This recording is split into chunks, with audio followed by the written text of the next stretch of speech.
अधिकतर लोग सब जहन उजरका साड़ी देखे छथिन लाल बॉर्डर संगे या तो शंखा पोला देखे छथिन तो ओकरा बंगाली कल्चर से जोड़ ले छथिन।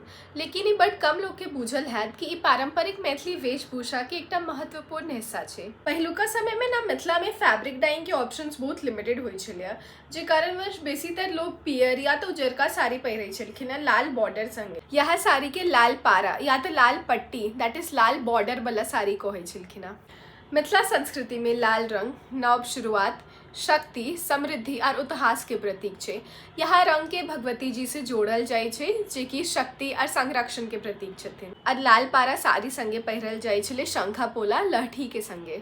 मिथिला में लहठी के सुहागक पवित्र प्रतीक मानल जाय छे, जे पति के दीर्घायु और परिवार में समृद्धि लाबैत अछि। कोनो सिंथेटिक ग्लास बैंगल या प्लास्टिक बैंगल से बेटर छे लहठी, क्योंकि ई बने छे natural resin that is secreted by lac insect, जेके कारण से बायोडिग्रेडेबल तो छै है and it's also believe to have ayurvedic properties, जेना कि it has cooling effects on our body and also help in blood circulation. अगर अपना सब मैथिली मूवी या मिथिला से रिलेटेड सीरियल देखू तो ओहू में अपना सबके सेम साड़ी या तो सिमिलर ड्रेपिंग स्टाइल देखला भेटत, जेना कि मैथिली फिल्म कन्यादान या तो हिंदी सीरियल सिया के राम में। लहठी, शंखा पोला और लाल पारा साड़ी हमेशा से मिथिला के पहचान रहल छे, लेकिन लाल पारा साड़ी आप बड़ कम अपना सबके देखला भेटे छे।